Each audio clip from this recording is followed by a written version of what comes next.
அதிகமாக உட்கொள்வது. உடல் பருமன் அதிகரிப்பதால் ஏற்படுகின்ற பாதிப்புகளை பொதுமக்களுக்கு விளங்கப்படுத்துவதற்காகவும் அது சம்பந்தமான ஒரு விழிப்புணர்வை ஏற்படுத்துவதற்காகவும் இந்த வேர்ல்ட் ஒபேசிட்டி டேயிலே இன்று மட்டக்களப்பு பிராந்திய சுகாதார பணிமனையினரால் மாபெரும் விழிப்புணர்வு நடைபவனி ஒன்று காரணியாக அமைவதால் போதிய அளவு உறக்கத்தை நீங்கள் பெற்றுக்கொள்வது மற்றும் உடலை பயன்படுத்தி செய்யும் உடல் தொழில் வேலைகளை உடலை கொண்டு செய்யும் வேலைகளை என்னும் ஒரு அளவுகளை பயன்படுத்தலாம். அதற்கு அவற்றை நீங்கள் ஒரு காரணமாக வைத்து உங்களது அடுத்த கட்ட நடவடிக்கை விடயங்களை செய்வதன் மூலம் இந்த மிதமிஞ்சி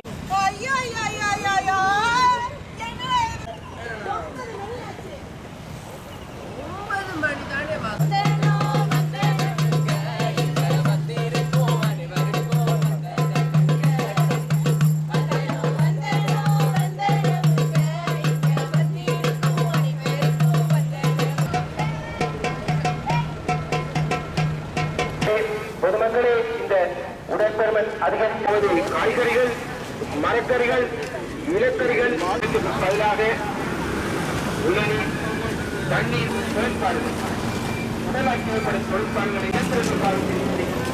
தொழிற்பாடுகளுக்கு பதிலாக உடலை பயன்படுத்தி செய்யக்கூடிய தொழிற்பாடுகளை பழக்கப்படுத்துவது.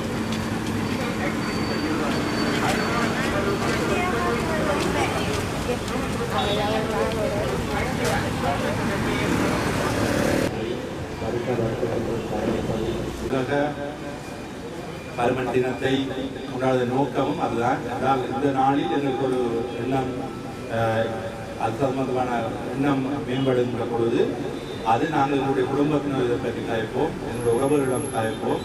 அது ஒவ்வொரு நல்ல விடயங்களும் அப்படியே சமூகத்துக்கு தரவும் பொழுது எல்லோருமே ஊரணியாக தேர்வார்கள். 40-50 வயதில் இளம் வயது மரணங்களை நாங்கள் தடுக்கக்கூடியதாக இருக்கிறோம். இன்றைக்கு நீங்கள் பாடசாலை எடுத்துக்கொண்டால் பாடசாலைகளில் உள்ள மாணவர்களில் எத்தனை பேருக்கு தந்தை இழந்திருக்கிறார்கள், எத்தனை பேர் தாய் இழந்திருக்கிறார்கள். இந்த இழப்புகளுக்கு பின்னால் அவர்கள் ஆரோக்கியமான உணவு பழக்க வழக்கங்கள், ஆரோக்கியமான உடற்பயிற்சி பழக்கங்கள் இல்லாத விடயங்களுக்கு காரணமாக அமைகின்றன. ஆகவே நாங்கள் என்னுடைய பிள்ளைகளுக்கான பெற்றோர்களை சிறந்த முறையில் பராமரித்து அவர்கள் ஒரு 70-80 வயது மட்டும் ஆரோக்கியமாக இருக்கின்றவர்களாக இருக்க வேண்டும் என்றால் அது மாணவர்கள் மக்களமையிலே இங்கு கூறியிருக்கிற என்னுடைய சாதிய பள்ளி கல்லூரி மாணவர்கள் சரி, எல்லா மாணவர்களும் உங்களுடைய பெற்றோர்களை நீங்கள் கண்காணித்து அவர்களுடைய உணவு பழக்க வழக்கத்தை கண்காணித்து அவருடைய உடற்பயிற்சி வழக்கத்தை கண்காணித்து அவர்களை நீங்கள் விழிப்புணர்வுக்கு உட்படுத்தப்படும் பொழுது நீங்கள் உங்களுடைய பெற்றோரை காப்பாற்றுங்கள். அதன் பிறகு நீங்கள் உங்களுடைய உறவுகளை பெற்றோர்களை காப்பாற்று, உங்கள் நண்பர்களை பெற்றோர்களை காப்பாற்றுங்கள். அப்போ பெற்றோர்களை காப்பாற்ற அந்த பழக்கம் எங்களுடைய கலாச்சாரமாக மாறும். 25 மேற்பட்ட ஆட்கள்ல 5 ஒரு வீட்டுக்கு டயபெட்டிக் தெரிஞ்சோ தெரியாமல் இருக்குது. அது ஆரம்ப கட்டமாக இருக்கலாம், அல்லது அவங்களுக்கு தெரியாமல் இருக்கலாம், அல்லது அதில் ட்ரீட்மெண்ட் இருக்கிறதா இருக்கலாம். ஆகவே 5 ஒரு வயது இலங்கையில் 35 மேற்பட்ட ஆட்களில் நீரிழிவு நோயால் பாதிக்கப்பட்டிருக்காங்க. அவங்களும் வாழ்க்கை முறையில் பார்த்தோம்னா அவங்களுக்கு உணவு பழக்க வழக்கம் அதோட பிடிப்படுத்தி காணப்படுது. அதாவது நாங்கள் எடுக்கிற இந்த கார்போஹைட்ரேட் அளவு கூட எதிர்பார்க்குற தேவைக்கேற்ற அளவு எனர்ஜி அந்த சிலோடிக்கு எனர்ஜிக்கு ஏற்படுறதாக நாங்கள் இந்த கார்போஹைட்ரேட்டை பாவிக்கிறோம். அதாவது எங்களோட உடல்நிலைக்கு கூடுறது காரணம். அதில் கம்ப்யூட்டர் பொறுத்தமட்டில் அவங்களோட உடல் அமைப்புக்கு இந்த ஒபிசிட்டி ஒரு பெரிய ஒரு சேலஞ்ச். தெரியும் நிறைய பேர் வாக்கிங், ஜூம்பா, டான்ஸ் அது இது ஜிம் மட்டும் நிறைய பேர் செய்து கொண்டிருப்பீங்க. அப்போ இதெல்லாம் இந்த உடல் நிறைய குறைக்கிறதுக்கு செய்கிற குறைபாடு. அவங்களுக்கு தேவையான உடலுக்கு தேவையானதை விட இப்போ மனம் நடக்காத கூட அளவு கூட உடற்பயிற்சி செய்கிற அளவு கூட இருந்தாலும் உங்களுக்கு இந்த உணவு பழக்கம் பெரிய ஒரு சேலஞ்ச் தான். உடல் பருமன் அதிகரித்தல் என்பது உடலில் தேவைக்கு அதிகமான அளவு கொழுப்புகள் சேர்ந்து உடலின் நிலை ஆரோக்கியமான நிலையில் இருந்து அதிகரிப்பதே ஆகும். இவ்வுடல் பருமனானது உடலின் எடை மற்றும் உயரம் என்பவற்றின் அடிப்படையில் கணக்கிடப்படுகின்றது.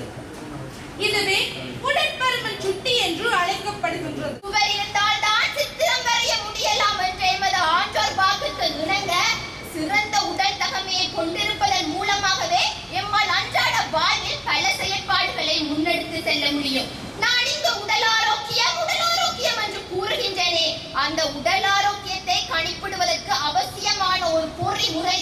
உடற்திணிவு சுட்டன் ஆகும்.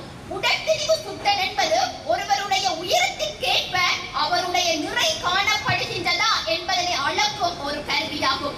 இவ்வுலகத்திலேயே பலதரப்பட்ட உயரங்களையும் நிறைகளையும் கொண்ட மக்கள் வாழ்கின்றனர். அவர்களில் எவர் சிறந்த உடல் ஆரோக்கியத்தை கொண்டுள்ளார் என்பதனை கணிப்பிடுவதற்கு பயன்படுத்தப்படுகின்ற ஒரு அளவுகோலே உடற்திணிவு சுட்டனாகும். எனவே ஒருவருடைய உடற்திணிவு சுட்டனை கணிப்பிடுவதன் மூலம் அவருடைய உடல் ஆரோக்கியத்தையும் நம்மால் கணிப்பிட முடியும். எமது உயரமானது மாறா தன்மை கொண்டதாக காணப்படும் சந்தர்ப்பத்தில் அவ்வுயரத்திற்கேற்ப நிறையினை பேணி பாதுகாக்கும் நிலையில் நாம் உள்ளோம். அதன்படி குறித்த ஒரு நபரின் நிறையை அவரின் உயரத்தின் வர்க்கத்தினால் பிடிப்பதன் மூலம் ஒருவருடைய உடற்திணிவு சுட்டனை நம்மால் அறிந்து கொள்ள முடியும். உடற்திணிவு சுட்டன் என்பது எல்லா வயது பிரிவினருக்கும் பொதுவானதொன்றாகவே காணப்படும். இது 4 வகைப்படும். முதலாவதாக ஒருவருடைய உடற்திணிவு சுட்டனானது 18.5 விட குறைவாக காணப்படும் பட்சத்தில் அவர் நிறை குறைந்த ஒருவராக அடையாளம் காணப்படுவர். இதன் காரணமாக அவருக்கு விட்டமின் குறைபாடுகள், எலும்பு நலிவடைதல், இலகுவேல் தொற்று நோய்களுக்கு உள்ளாதல் போன்ற நிலைமை ஏற்படும். அடுத்ததாக ஒருவருடைய உடற்திணிவு சுட்டனானது 18.5 தொடக்கம் 24.9 இடைப்பட்டதாக காணப்படுமாயின் அவர் சிறந்த உடல் ஆரோக்கியத்தை கொண்ட ஒரு நபர் என்பதில் எவ்வித மாற்று கருத்தும் இல்லை. எத்தகைய நோயினையும் எதிர்த்து போராடக்கூடிய சிறந்த நோய் எதிர்ப்பு சக்தியானது அவரிடம் காணப்படும். அடுத்ததாக ஒருவருடைய உடற்திணிவு சுட்டனானது 25 தொடக்கம் 29.9 இடைப்பட்டதாக காணும் பட்சத்தில் அது எடை அதிகரிப்பாகும். இந்த நிலையில் அவர் பல நோய்களுக்குள்ளாவார், பல சிரமங்களை அன்றாட வாழ்வில் மேற்கொள்வார். இறுதியாக ஒருவருடைய உடற்திணிவு சுட்டனானது 30 மற்றும் அதற்கு மேலாக காணப்படும் பட்சத்தில் அது உடற்பருமனாகும். இந்த நிலையில் நீரிழிவு நோய், இதய நோய், இருதய நோய், சுவாச நோய், மூட்டு வலி என பற்பல நோய்கள் ஏற்படும். இங்குள்ள நாம் அனைவரும் ஒரு விடயத்தினை நினைவில் கொள்ள வேண்டும். எடை என்பது அழகுக்காக அல்ல, அது ஆரோக்கியத்திற்காக. ஒவ்வொருவரது உடலும் தனித்துவமானது. எனவே சீரான உணவு, நல்ல உடற்பயிற்சி, நல்ல தூக்கம் என்பன ஆரோக்கியமான வாழ்வுக்கு அடிப்படை அம்சமாகும். நோயற்ற வாழ்வே குறைவற்ற செல்வம் என்ற எமது முன்னோரின் வாக்குக்கு இணங்க பணம், பதவி, புகழ் அனைத்து இருந்தாலும் ஒரு சிறந்த உடல்நலம் இல்லையா என் வாழ்க்கையில் மகிழ்ச்சி இருக்காது. அவ்வாறுபட்ட நமது உடலில் பாதிப்பை ஏற்படுத்தும் முக்கிய பிரச்சனை உடற்பருமனாகும். உடற்பருமன் என்றால் என்ன? ஒருவருடைய உடலில் தேவைக்கு அதிகமாக கொழுப்பு சேர்ந்து உடல் எடை அதிகரிக்கும் நிலையே உடற்பருமனாகும். இவ்வுடற்பருமன் ஏற்படுவதில் பல்வேறுபட்ட காரணிகள் தாக்கம் செலுத்துகின்றன.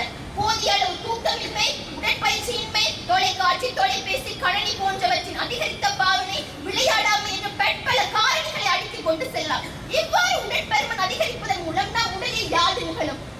உடற்பருமன் என்பது இன்றைய காலகட்டத்தில் சாதாரண பிரச்சனை அல்ல, அது பல நோய்களுக்கு வழிவகுக்கும். உதாரணமாக நீரிழிவு நோய், இதய நோய், இருதய நோய், சுவாசப்பை நோய், மூட்டு வலி என அடுக்கிக் கொண்டே செல்லலாம். எனவே உடற்பருமனை சரியாக பேணி நமது வாழ்வை ஆரோக்கியம் உள்ளதாக மாற்றிக்கொள்ள வேண்டுமாயின் நாம் என்ன செய்ய வேண்டும் என்ற வினாவுக்கு சிறந்த விடையாக அமைவது உடற்பயிற்சியாகும். உடற்பயிற்சி என்பது வெறும் விளையாட்டு அல்ல, அது எமது உடலை பாதுகாக்கும் சிறந்த ஆரோக்கியமான மருந்து போன்றது. உடற்பயிற்சி செய்வதன் மூலம் எம்மால் பல நன்மைகளை பெற்றுக் கொள்ள முடியும். உதாரணமாக இரத்த ஓட்டம் அதிகரிக்கும், இதயம் பலப்படும், எடை கட்டுப்பாட்டில் இருக்கும், சிறந்த ஒரு நபராக திகழ முடியும். இவை சில உதாரணங்கள் மாத்திரமே. இவற்றிற்கு மேலதிகமாகவும் எண்ணிலடங்காத பல நன்மைகளை எம்மால் உடற்பயிற்சி செய்வதன் மூலம் பெற்றுக்கொள்ள முடியும் என்பதில் எவ்வித மாற்று கருத்தும் இல்லை. எமது மூதாதையரை சற்று எடுத்து நோக்குவோமானால் வேலை செய்யும் போது வேலை களைப்பை உணராமல் இருப்பதற்கும் செய்யும் வேலையை இலகுவாகவும் விரைவாகவும் செய்து முடிப்பதற்காக பல பாடல்களை சேர்த்துக் கொண்டு பாடினார்கள். அந்த பாடலை இப்பொழுது நாட்டார் பாடல்கள் என அழைக்கப்படுகின்றது. அது மட்டும் இல்லாமல் நெல்லரிசி சோறு, தண்ணீர் சோறு, உளுந்து, களி, பயர் என பல தானியங்களை உண்ணவும் செய்தார்கள்.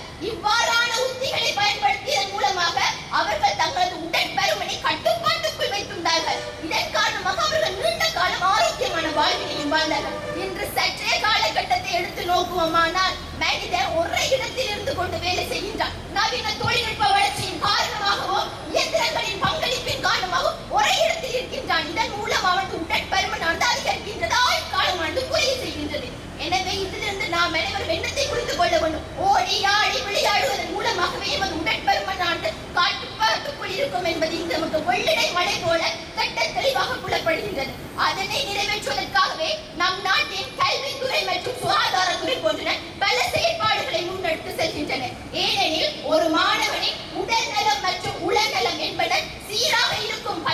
நிலைக்கு ஒரு மாணவன் சிறப்பாக கற்றல் செயல்பாடில் ஈடுபடுவான் என்பது ஆணித்தரமான ஒரு உண்மையாக காணப்படுகின்றது.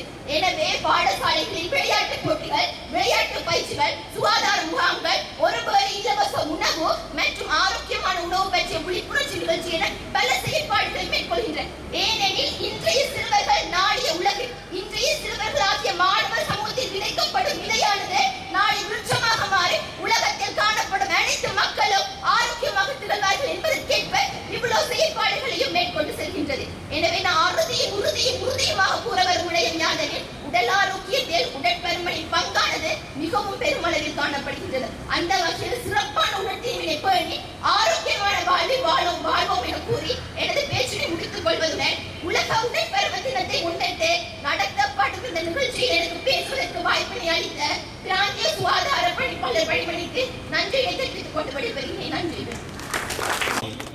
இதனைத் தொடர்ந்து இங்கே மட்டக்களப்பு பிராந்தியத்தின் சுகாதாரத்தை, ஆரோக்கியத்தை திறம்பட நடைமுறைப்படுத்துவதற்காக அவர்களை